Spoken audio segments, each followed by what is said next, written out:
అందరికీ praise the lord. పరలోక రాజ్యమును ప్రభువు పోల్చిన విధములు. పరలోక రాజ్యము తన పొలములో మంచి విత్తనమును పోలిన ఒక మనిషిని పోలి ఉన్నది.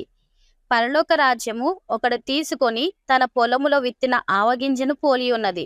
పరలోక రాజ్యము ఒక స్త్రీ తీసుకొని పిండి అంతయు పులిసి పొంగు వరకు 3 కొంచెముల పిండిలో దాచిపెట్టిన పుల్లని పిండిని పోలి ఉన్నది. పరలోక రాజ్యము పొలములో దాచబడిన ధనమును పోలి ఉన్నది. పరలోక రాజ్యము మంచి ముత్యములను కొనవెదుకుచున్న వర్తకుని పోలి ఉన్నది. పరలోక రాజ్యము సముద్రంలో వేయబడి నానా విధములైన చేపలను పట్టిన వలను పోలి ఉన్నది.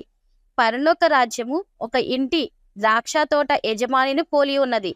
పరలోక రాజ్యము తన కుమారుని పెండ్లి విందు చేసిన యొక్క రాజును పోలి ఉన్నది.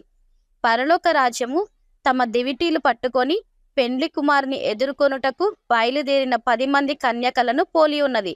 పరలోక రాజ్యము ఒక మనుషుడు దేశాంతరమునకు ప్రయాణమై తన దాసులను పిలిచి తన ఆస్తిని వారిని అప్పగించినట్లుండును.